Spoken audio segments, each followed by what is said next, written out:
I should go. So I know you start producing. You start producing. What's your very very new? Okay.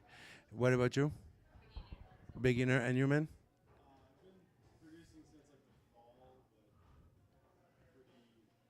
Okay. So then I'm gonna ask you a question. Do you want me to go through the like where to start and what do you need to start? Maybe I can go quickly through this. Yeah. Okay. So basically, where to start is that you need what's called a DAW, digital audio workstation. You need a sound card, and then you need a MIDI controller. That's the way to start if you want to start producing digitally. You can also go for physical hardware. So you would need a synth, or a drum machine, or a guitar, or this external instrument like normal instrument. The In both cases, even with external instrument, which you can use directly into a mixer and then play on the sound system, if you want to finish the track and produce the track, you would need a DAW. And the different DAWs, the main ones are Ableton, FL Studio, and Logic, and you would need a software like this so you can record and produce your track. Um, the way the DAW works is with a technology called MIDI, and MIDI. I can see myself over there. It's cool. Uh, the way MIDI works is it's a digital signal that sends audio information to computers, or from computers to devices, or from devices to the computer. So that's the technology that is used to record notes and make music on the computer, and that's you can also use that technology to control external hardware with the computer. Okay. So those are the kind of the fundamentals on production. So you start producing either with external instruments. You have a guitar. You want to record your guitar. You need to buy a sound interface. You plug the guitar into the sound interface, and then you can record in the computer. You can also go straight into the computer and use a MIDI keyboard, which is this guy, which is just playing digital information into the computer, and then you can assign an instrument to that keyboard. So we understand the difference between MIDI and analog gear. Is it clear? Okay. So that's where you start. So you figure out the digital audio workstation that you need to record, and then you start. You need a controller to control that, but you also don't. You could do everything on the computer with the mouse and your keyboard, and you don't even need to have external. But it's easier for most people to have a physical device in order to compose and to write.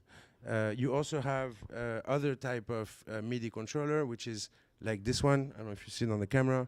This one allows you to not only write melodies or use it like a keyboard, but you can also make beats, you can sequence, and you can arrange and make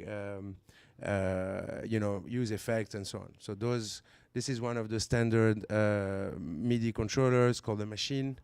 You can check it out if you want. There is there's MIDI devices more geared towards Ableton, like the Push. And then you have a bunch on the market also. I'm happy to talk about this after the workshop. So that's kind of the basics. I also prepared, thanks Philip, a couple of work charts where you see actually, no, that's for the live. So that's for the production.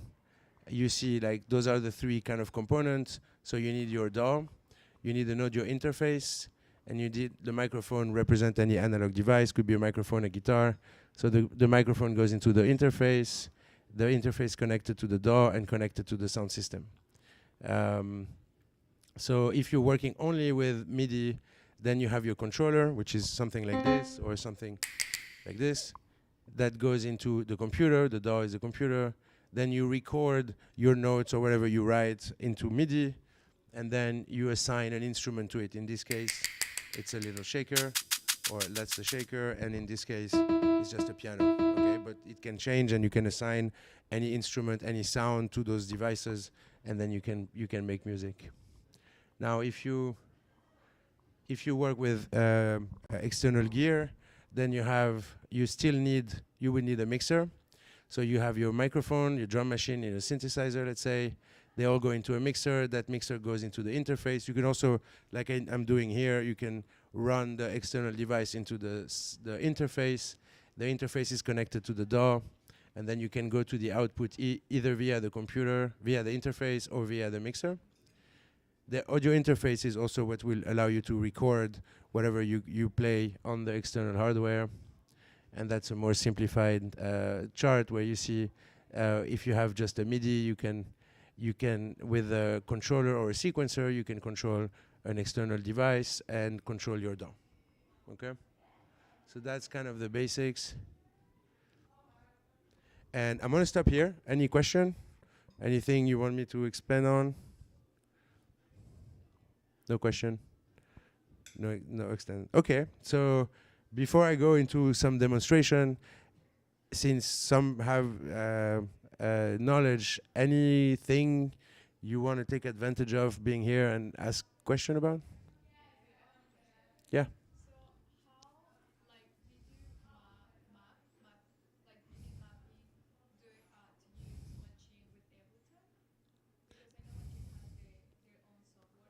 So machine, you can use it in two ways. You can use it with the machine itself. So right now, the way I'm using machine is interesting. So I have another computer here in which it's connected to machine, and I have an audio output that goes into my sound card, and then I'm using it like an external instrument. But it is compatible with Ableton, so you can connect it into Ableton and use it as a MIDI controller of Ableton. So basically, all the machine software becomes a plugin into Ableton, and then you can use machine through Ableton. You don't need to go through machine. You can also work on machine, the software I'm talking about, and then export everything you're doing from machine into Ableton seamlessly. Actually, it's very, it's compatible, and it's very well integrated. That's what I meant.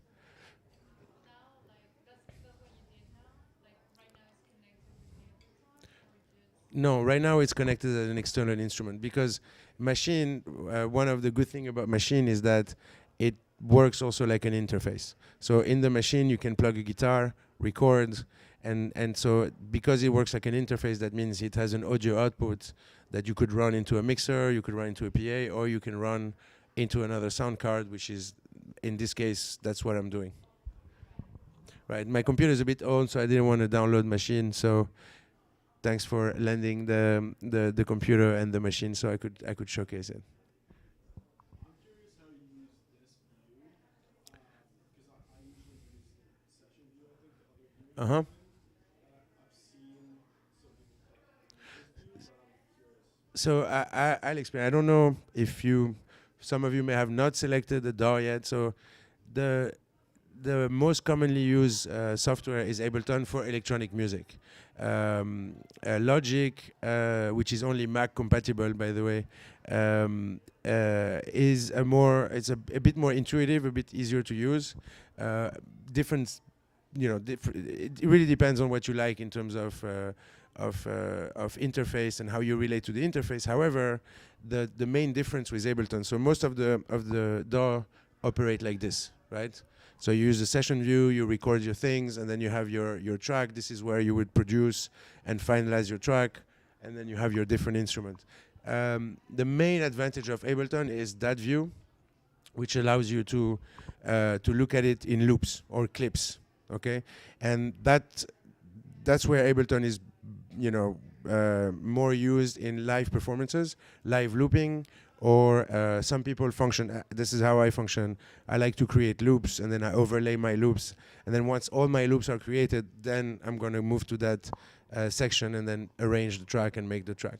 So it depends on how you like, but this is why Ableton is the main software used for live performances. Yeah? You can control those loops with the MIDI controller, which is this device that I have here, which is also another MIDI controller, but this one that I cannot compose on it, I cannot write. The only thing I can do is control those loops. So it's they call it a launch pad. So here I can launch every clip, and I can showcase that later. And actually, I don't know if machine can do that, but the Ableton Push can do it, and you have a bunch of different MIDI control. Like you have the Arturia line, which has bigger devices with launchpad and pad to finger drum and to control those clips. Correct. Anything else? No question? Let me see. Where is my phone? Hello? I don't know what else then you want me to cover. I don't know if you guys familiar with song structure. I don't know if you started writing songs. Like, where do you start for writing a song? Could that be interesting? Yeah. So it's always a debate between whether you start with a beat or whether you start with a melody. Some people compose a melody first and then they add a beat to it. Some people compose a beat and then they will add a melody. I prefer to start with a beat, and that's why I bought this drum machine with external gear, which can also is also connected into Ableton, by the way, by USB. I first make a beat, and then once I have a groove and I know where I'm going, then I start working on the melodies. So usually in a track you need your drums, you need a bass, you will need a lead, usually a synth or a guitar. Often you need a pad to create an ambience into the track, and then you can have vocals and effects. Those are kind of the main structure of a track. And again, I can showcase that.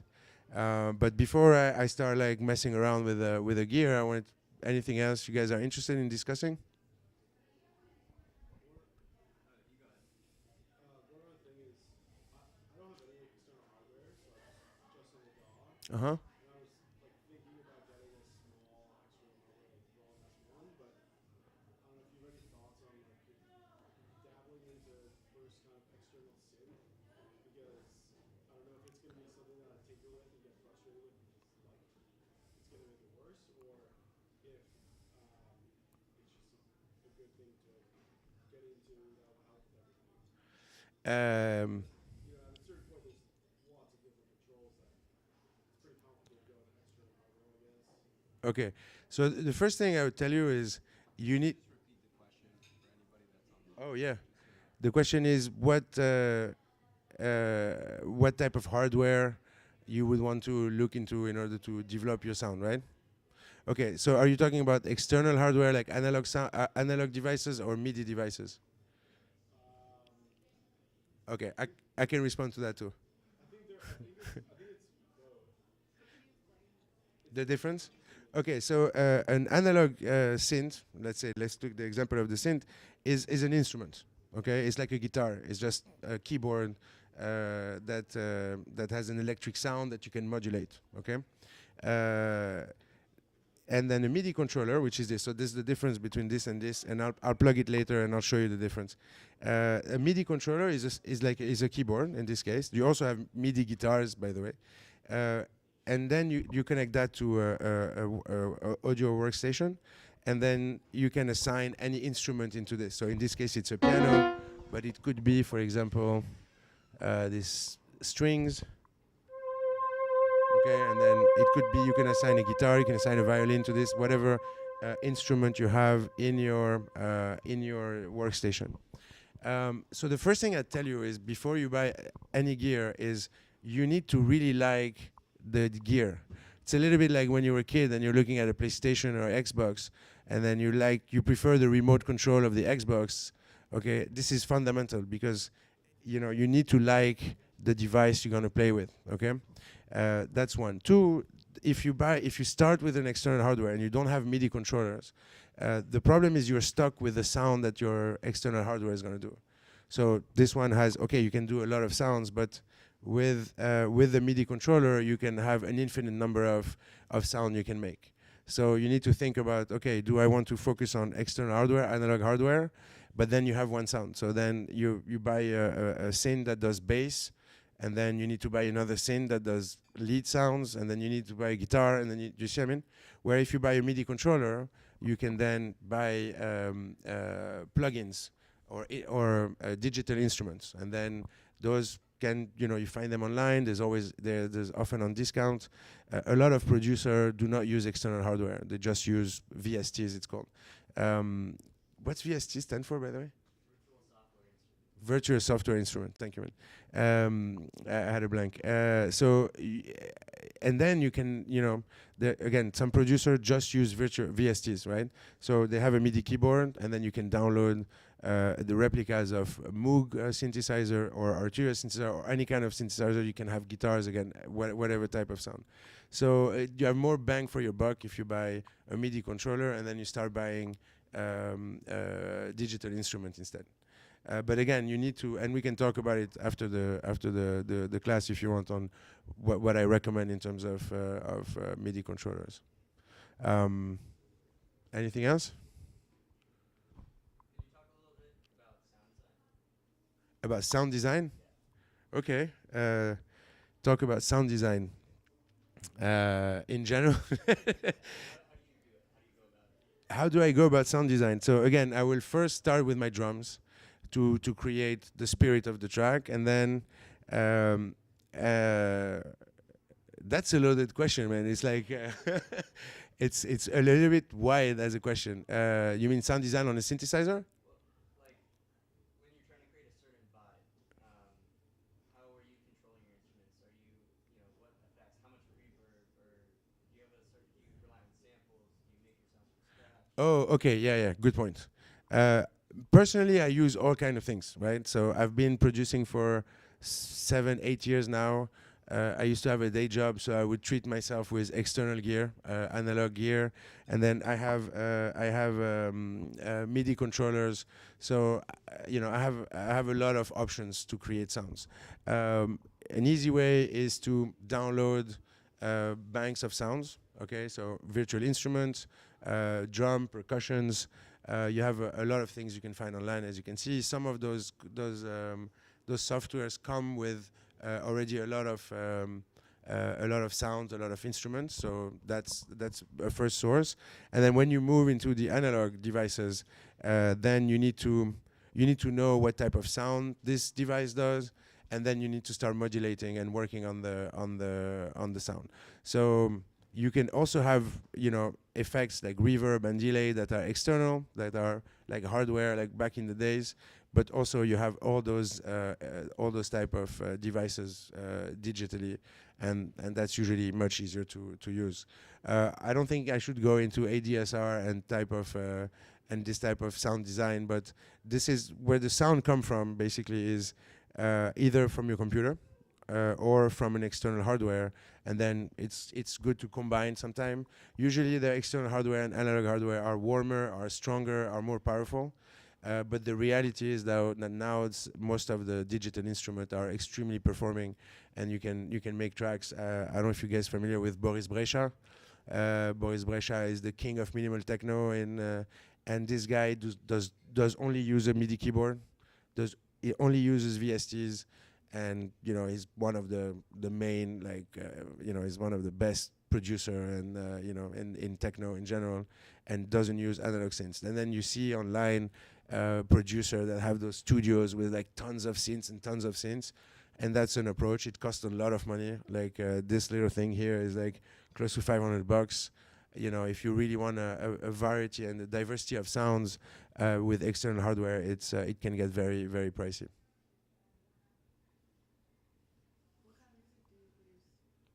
What kind of music do I produce? I produced house music. I'd say I define it like this, but you'll see. I'll showcase a few things.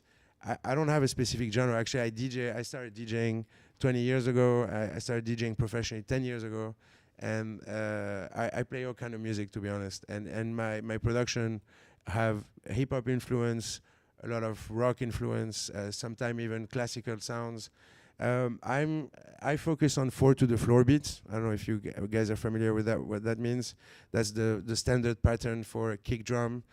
In house music is every 4 steps you have a kick. So boom, boom, boom. Like it's the pattern of the heartbeat.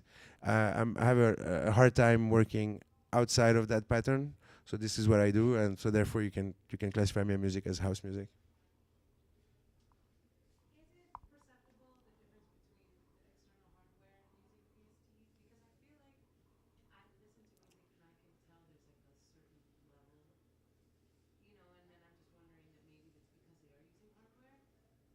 Yes. It's really hard, actually. So I'll repeat the question: is there a difference? Can we make the difference between external hardware or analog sound and VSTs? I would say it's a little bit like vinyl versus MP3, right? So uh, can you really make the difference if a DJ is playing on vinyl or on MP3 when you're in a big warehouse and you know what I mean? Hardly, actually. Uh, ex- and you have what? A trained ear can figure out. And still, did you know that Boris Brecha just used VSTs? You can't really tell. Yeah, right now, but that's my point, which is you can't really tell. And then if you listen to Rodriguez Jr. music, it's the other way around. There's no VSTs, it's just analog gear. So if you listen to one track from Boris Brecha, one track from Rodriguez Jr., I don't know if you can really make the difference. But in a way, I mean, now the VSTs are really high quality, right? And they reproduce exactly the sound of the gear. But yeah, it's hard to tell. I can't give you a clear answer like yes or no. Actually, we can try because I have some stuff here that were recorded with a Moog and with an external sound, and then with VST, and we can see if we hear the difference. That's a cool exercise to do. A cool test to do. Yeah. Anything else? Should I just show you my process? So what you see here is basically I'm doing a live show with Zach, with Samantha. We're playing a full live set with vocal, guitar, and also some visual artists. And this is basically my template, the way I structure my template. And again, this is, everyone has their own way of doing this, but every scene here, every blocks of 3 to 4 scenes is a song. And I separate the song by kick, bass, synths, guitar, vocals. Those are different elements. So sometimes I have more leads, sometimes more vocals. And that part here is just my percussions. I used to play fully analog, and maybe I'll give you that as a quick anecdote about me, is that I used to be playing for 7-8 years, producing. And it's only when I got sick, I had COVID and my brain got affected. I had to remove the computer from my studio, and I had to rewire everything with MIDI cables and sequencer in order to, because I couldn't use the computer. And this is when my workflow opened up to me. And I was playing only analog, and I met Zach on the way, and or I knew Zach, but we started collaborating on the way, and then we started playing live with a full analog setup. And then eventually my brain came back, and I started reintegrating the computer. And this is how my brain functions.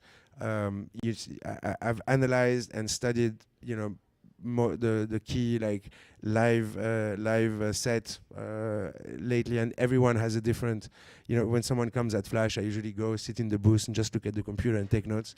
And everyone has a different way of setting up their live performance. And so this is how I do. So I can showcase a little bit if you want. But anything else before I start? So maybe I'll start like how I start my grooves. So usually I come here and I'm using a drum machine. I love this drum machine, by the way. This is the TR-8S from Roland, because it has faders, and because I have a DJ background, I like to control my sound with a fader. This has 11 instruments.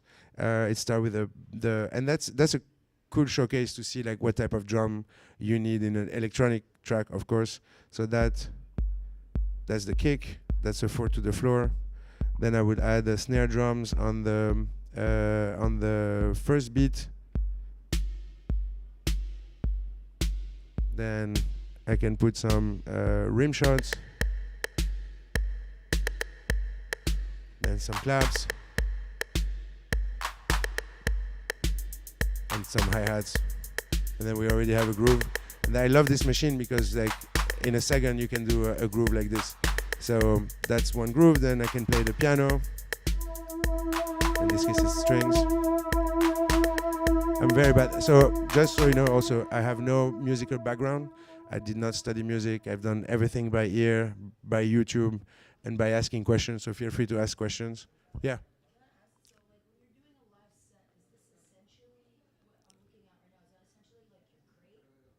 My what? Sorry?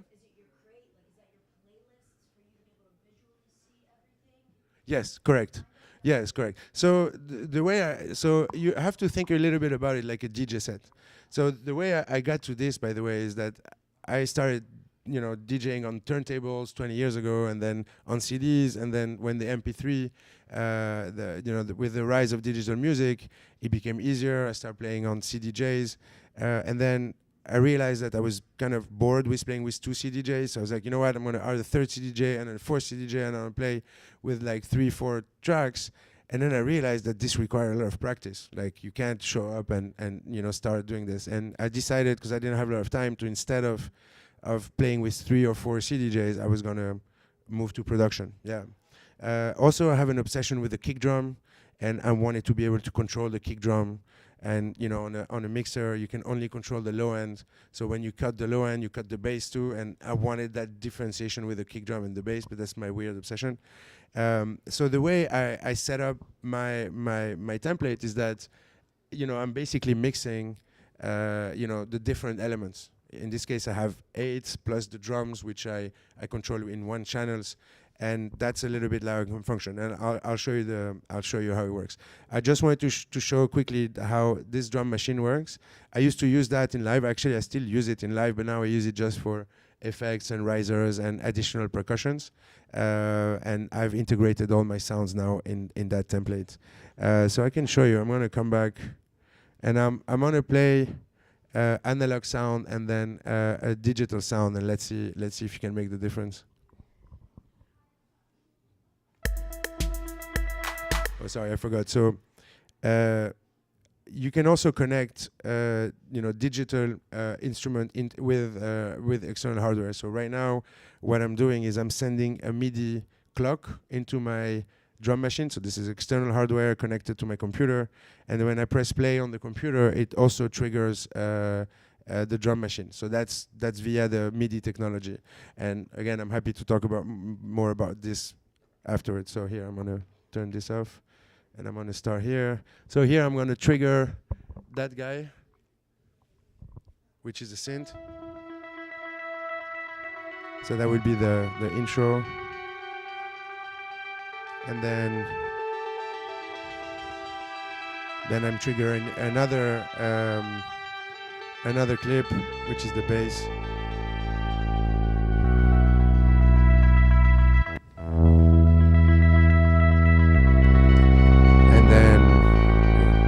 I have my percussions here, so they're laid out. I have my hand claps in that scene, hand clap plus top plus hi-hats, and so on. So I'm going to launch that clip first.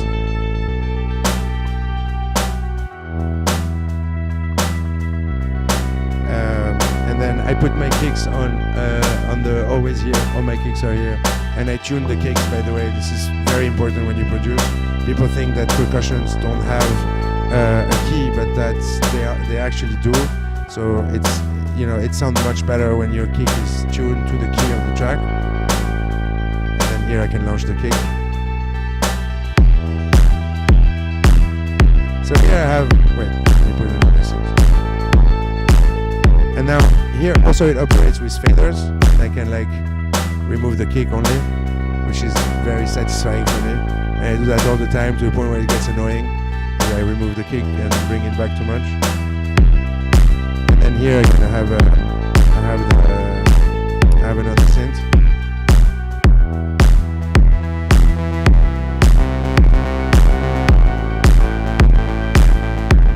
So here I have 3 synths going. Let's see which one is analog, which one is so I'm on a solo. So that's 1 synth. So that's the bass. Then I have this, and I have this.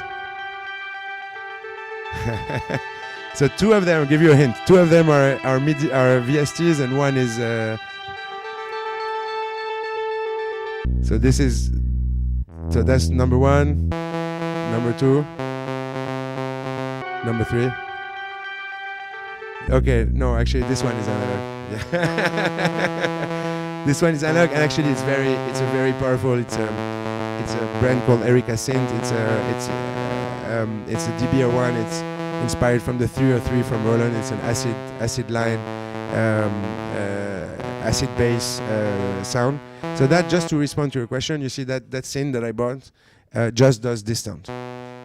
There's no other sound you can do with it. So I'm obsessed with that sound. It's on most of my track. I love it. But then, I put a lot of money into this, and that's one sound I can do. Then if I want to do another sound, I need to buy another synth. Just to come back to your point of whether you should buy analog gear or not. So that's the track. Then I recorded some vocal in that pink area there. So you may recognize.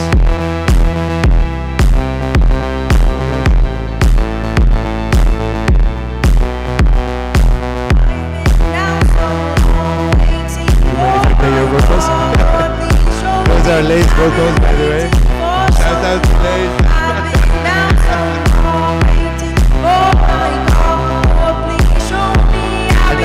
And then that's just one loop. It's a long loop.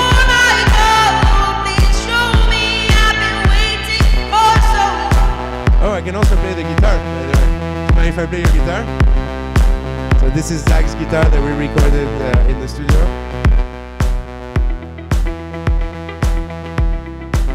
And that's the track, basically. And then I have this one loop. So people like to arrange it in this. So you would go, take the kick, take the things, and do your arrangement.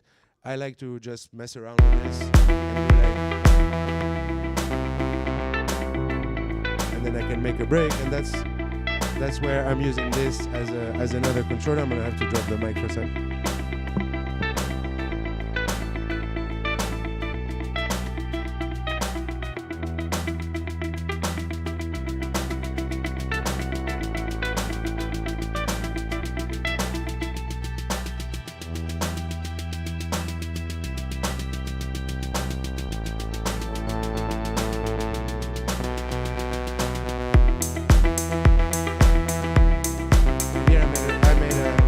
We had a break, and then we have the loop, and I can just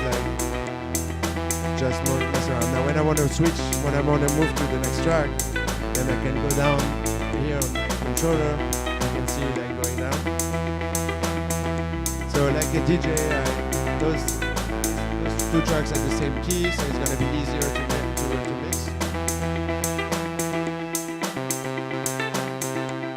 So I'm going to launch the kick and the bass of the next track.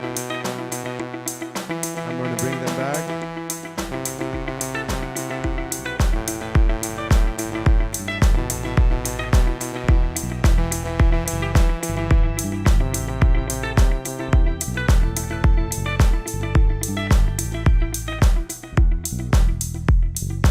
So I don't know if you see, I'm like basically mixing like a DJ, except that I'm controlling each sound.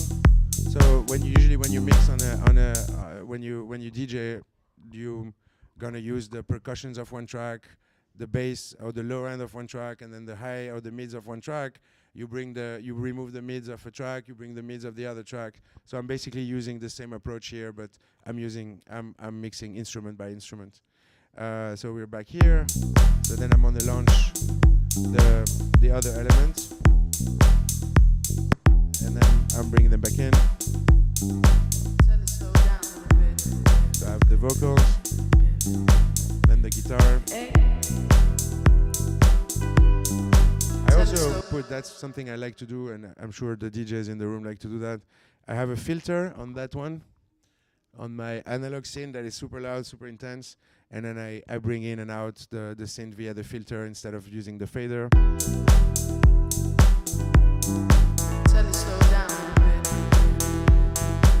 I can control my BPM too.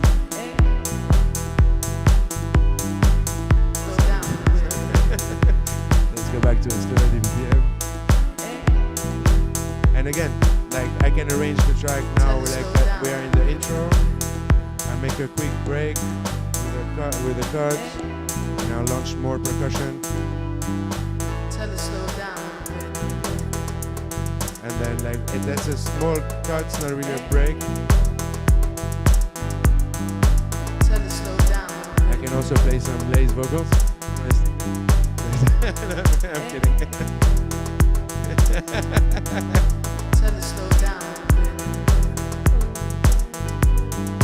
Those are the vocals.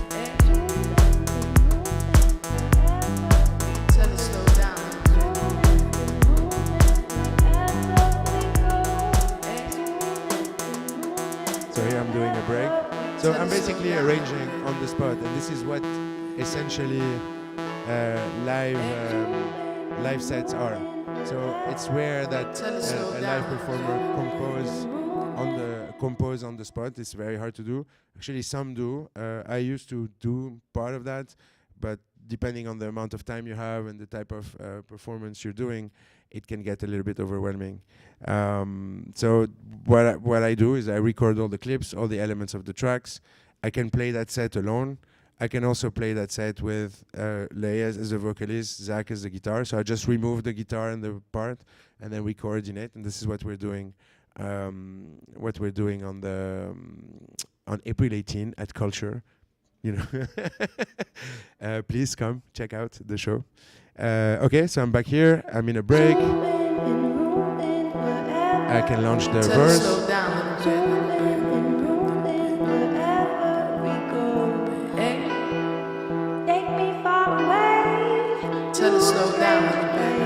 And then I'm going to use the verse to do a break and a drop. Tell it slow down a little bit. Get to better days. Get to better days. Tell it slow down. Baby, what's all the rushing for? Where you tryna go now? You headed off to don't you get lost now? Don't you get lost now? Voilà. Thank you, guys. Yes. I do have a couple of, I have a compressor on the master, yeah. But that's it, because I'm playing live and I can control the sound, I don't need to do a mastering. What I need to do is a mix down, so I need to sidechain. I'm happy to get into more details about that if you guys want, but we don't have so much time anymore, but happy to discuss it. So I do compress the kick, the bass, I soundshade the bass to my kick and the key synth. So yeah, but it's a very light mix down, very light mastering, because I'm playing live, you know. So the mastering allows you to increase the volume of a track and you know, kind of glue it together so it plays well on Spotify or on iTunes or whatnot. For live performance, you don't really need the full mastering. I'm sure some people are looking at this and they're playing live. They're gonna say no, but this is how my approach. What do I have on the vocals in this case? Just a reverb. Yeah, just a reverb, and I've compressed the vocals a little bit before, but that's it.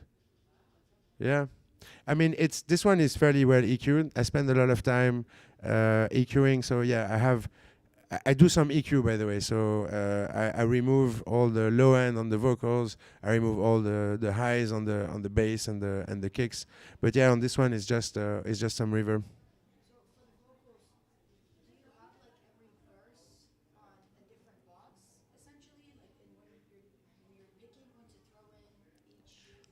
Yes. So I repeat the question: how do I structure my vocals?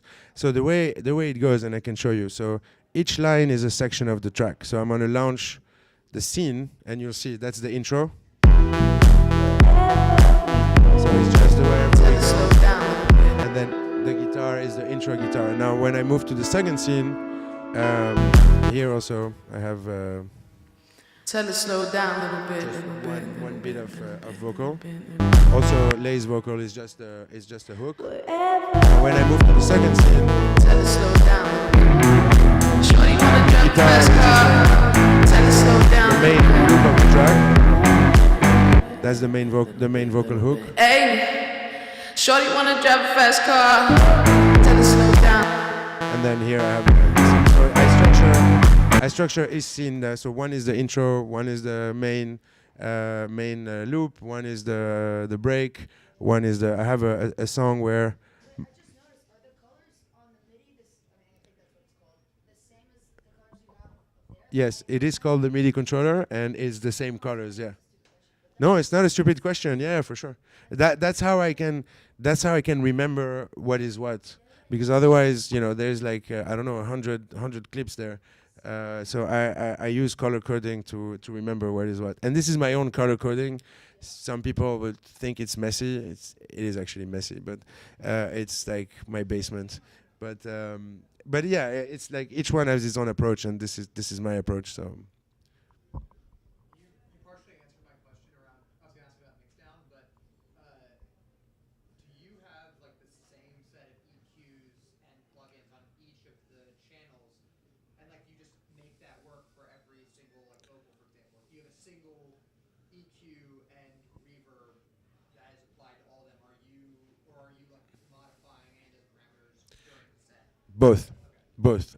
So the question is, do I have the same set of processing for each channel, so vocals, bass, and so on? So both. So I'm gonna use and again, that's my approach. It's not maybe the most optimal. Some people may have more optimal approach or more optimal structures. I use the same channel for the vocals, so I can have a similar EQ for all the vocals. Now, there's something called freezing and flattening, which is you integrate any processing into a clip. It becomes an audio. So I do that before I put them here. So I will EQ some clips. I will compress some other clips, integrate that effect into the clip, and then use just an audio clip. And then here on that part of the, you see those guys here? Those are sends and return buttons. So this allows me to put in a reverb and delay. So it depends on the track. There's some tracks where that channel needs more reverb because it's a vocal, but on a different, it's maybe a synth, so it needs less.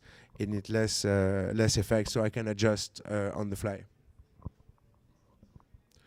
There's another question. Have you heard of Awesome Records or Awesome? What's it called? Shit, forgot. It's basically Carl Cox's like record label just for artists who play live. It's called I- Awesome Intellect. That's what. Awesome intellect. You guys belong on there. Stuff is amazing. Seriously. Thank you. Seriously. Cool. No, I'll look into it for sure. Yeah, Yeah, yeah. seriously. Amazing. Okay. It's just strictly for live. Carl Cox live label. Okay. Yeah, it's called Awesome Intellect. Awesome intellect. I'll look into it. Thanks for the reference. No, and again, this adventure started kind of randomly. I remember 10 years ago watching Paul Kalbrenner Berlin Calling DVD. I don't know if you guys are familiar with this DVD. It's a classic. And on the side B of the DVD, it has a series of live performance he does. And he was playing with a 32 channel mixer. And I was like, oh my God, it's a dream that I can play live. And I never thought it could happen. And then I got sick, and then I met Zach, and then everything changed. And it's actually way simpler than what we think. And you can see some DJs now, plugging a guitar in the mixer, and then they start adding guitars to their mix. It's, a first step. It's a hybrid. Then you can add vocals, and then slowly, you don't have to, this setup here, it took me a while to get there. It's not like one day I was like, I'm going to play live, I'm going to buy a machine, and MIDI controllers and all that. No, everything was step by step. So, it's not so complicated after all. And especially if you're a DJ and then you're like comfortable by looping. So it's very easy to loop a drum track and then add some guitar to it, or maybe add a synth, or add some vocals, and then eventually you can develop the thing. So it's not that complicated, and this looks, and it is complicated to be honest, but it's actually this is years of in the making, and it's still not done. I still learn every day, and I simplify it. I was looking at one of the set we did with Zach where I had 3 or 4 analog devices, a 14 channel mixer, MIDI controllers, all that. It required a huge table.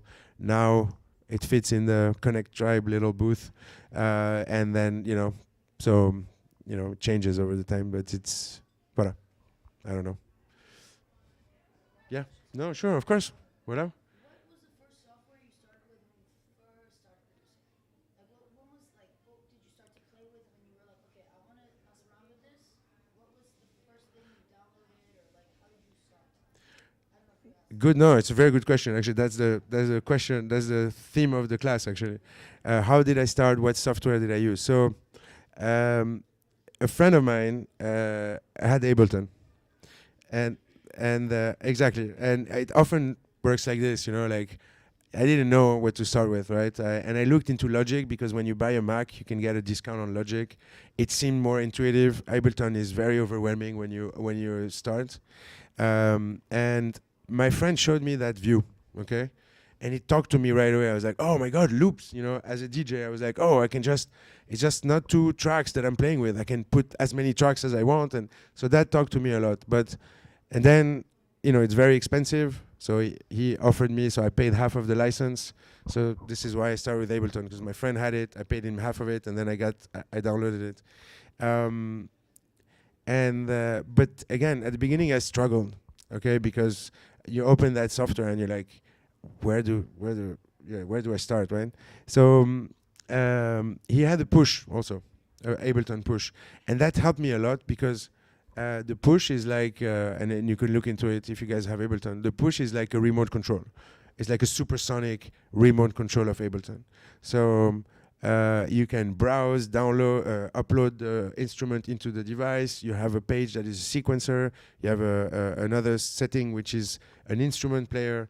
And as soon as I started messing around with the push, no, the push is a MIDI controller. I can show. Ah man, I don't have internet. The push is a MIDI controller. It's like the machine basically, and I can showcase quickly the machine how it works too. And that was kind of a remote control for Ableton, and you know it allowed me in a few days to start putting loops and beats together. And then once I start better understanding Ableton, then I remove the push and I start switching to analog stuff. But yeah, I started with Ableton. But again, it's a question. Again, it really comes down to also like your budget. Like Logic costs $300 to start with, and Ableton actually has a light version where it's also a couple of $100, and you can start there and then upgrade it eventually. But and come back to the beginning of the discussion, which is you need I think for me it was easier to use a controller, a physical device, like just using the mouse. You can do everything with the mouse. Avicii used to do everything on the computer with the mouse. Okay, like he barely used any external device. But it's harder. It's not physical. It doesn't come from your guts. It's really brainy and I don't operate like that. So that's why the push allowed me to. It was a little bit like Excel. I don't know if you guys are familiar with Excel. It's not a room of people familiar with Excel. Looks like you work with Excel. It's a little bit like Excel, where you first open Excel, you freak out, then you understand the addition. Equal this plus this cell plus this cell. Like, wow, and then you discover the if function. And once you discover the if function, khalas, Excel opens up to you. This is a little bit the same thing. Like the curve is very steep at the beginning, and then eventually it gets flatter. Would you say though, like, let's say you get one of these other softwares that might be cheaper, would you say that, just to kick things off, would you say that that knowledge is transferable to Ableton? Absolutely, absolutely. It's a little bit like a mixer. Like if you use a Pioneer mixer or a Rain mixer or an Allen and Heath mixer, you just need to get acquainted to the format and the interface, but the principles are the same. You control the lows, the mid, the highs. So yes, it's super transferable. Actually, we had a situation with Samantha where I had never used the machine, and she brought the machine to the studio, and then after a few minutes, I figured out how it works, because it works very similarly to the push. It's just a different arrangement of the buttons and the stuff, but the concepts are the same. The sequencing and the machine is actually a very good way to start, because you can do a lot on it. It can be an instrument, and I can show you quickly. It can be an instrument, it can be a sequencer, it can be a drum, and then for people who like to finger drum, this is very nice. The push is the same. It only works with Ableton, but the push is the same, but it's even more. It's on steroid. It's a machine on steroid, and it's way more expensive. But How much is that? that's 600, right? Yeah, 600, and it comes with its own software, and it's not bad at all. The software is expensive. The software, if you buy it alone. Oh no, yeah. You mean the bank of sounds? Yeah. And then, but the machine is great. I mean, it has great sound. I'm still hesitating to see if I buy it or not because I need like full integ. You know, I'm more a clip guy. So what I've been doing now is I've been using a bit the machine to kind of compose some stuff, and then I turn it into audio files and then put them into my template. But it's a very good way to start. But honestly, you can also buy a $200 MIDI controller that has pads like this and keys, and integrates into any software, Logic, FL Studio, or Ableton. And I'm happy to discuss that more in detail after. Yeah. So basically, you do the sounds in in those devices, and then you record them in Ableton, but also you record them in that thing right there, right? In that's called an APC. Right? So I create the sounds, analog sounds, and again with the vocals or the guitar or the drums or analog synth. I record them. I turn them into clips. So I can show you. It looks like this, like a normal waveform up, and I record them. I put them here. And this is not. This is just a MIDI controller. This is this. I cannot. This is just a way to control those clips. It just represents. Yeah. So I. DJ controller basically, but for live. Correct. Different little sounds. That's right. That's right. So and that's what I do. I record the sounds, put them in that template, and then I play. I use that as a device to mix. It's like a digital mixer basically. Can you also do that with the machine? Yes, you can do that with a machine, but it's not as smooth. But again, like there's another thing too. Is like I was obsessed with this because I had a day job. I was super busy, so I would like buy stuff and play around. I recommend to buy one or two devices and get to know them really well. Fred again, for example, does all his music on the machine, and the machine has, and you can come see later, has a very similar template here that you can use. It's just for me, it's not as smooth as the Ableton one, but yeah, you can do that on the machine. How much are you able to have the effect of automation in your live sets? Is that a concept that you can do through MIDI mapping to parameters and automate them live, or are you just more controlling the vibe through the sounds that you've already kind of the clips that you have and when you bring them in? So I do some automation before I integrate the clip into my live. So I would do an automation within my loop and integrate it with a freeze and flatten approach, and then put them into the live. You can do all the same automation that you see here, right? This type of automation, you can do them for the live, in the live. This is just a mirror of this view. Okay, it's not like two different, it's like whatever you do on this view will be the same on the other view and vice versa. So if I need an automation on a full track or a full channel or on one clip, I can do. So You've already either recorded or pre-programmed that automation. live in the set. Not so much. Not so much. Some people set up automation live, but no, it's a bit too much, and so yeah.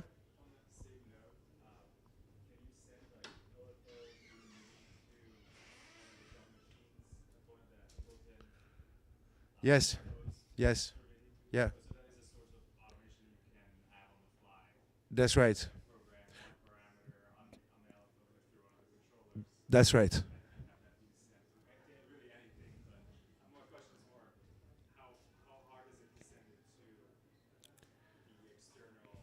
It is not hard at all actually. So you can let's come back to the MIDI discussion. So the MIDI information can go from a device to your computer or from your computer to a synth. So you can connect and you can put any type of automation, an LFO, an ARP, sound going up and down. You can put filter cutoff, and that will impact the filter. I'm not sure how depends, but yeah, you can. It's fairly easy, and I can show you how to do that. It's called the external instrument on Ableton, and that by using an external instrument, you connect to a physical hardware, and then you send any type of digital information into your hardware. It's depending if your hardware is new, recent enough to read MIDI. But with the MIDI technology, you can do like goes both ways. Okay, I think we're done. Boss, are we done? You guys, if you have any other question, or if I can continue. I mean, I don't. If you don't have any other question, I can play another track. I don't know. 10 minutes? Yes. Oh, I haven't talked about this yet. Next live show is on April 18th at Culture with Zach, Samantha, Lay. We're doing an hour and a half, 2 hour full live performance. We have also visual artists joining us, Maspaz and Guache from Bogota. So yeah, April 18th at Culture. Doors at 8, show should be around 9:30.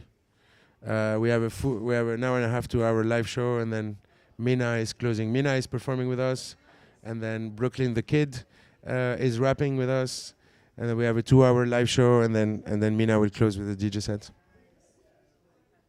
I hope we can do 2 hour live show. I say 1 hour and a half, and then we'll see if we can push it to 2. Okay, so should I just play a track? Yeah? Which one should I play?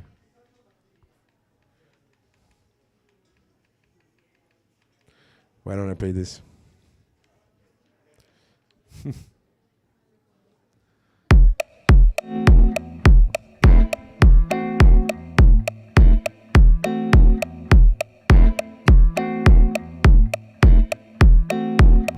you want me to take you through how I'm playing, or I just play? Just go.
Party.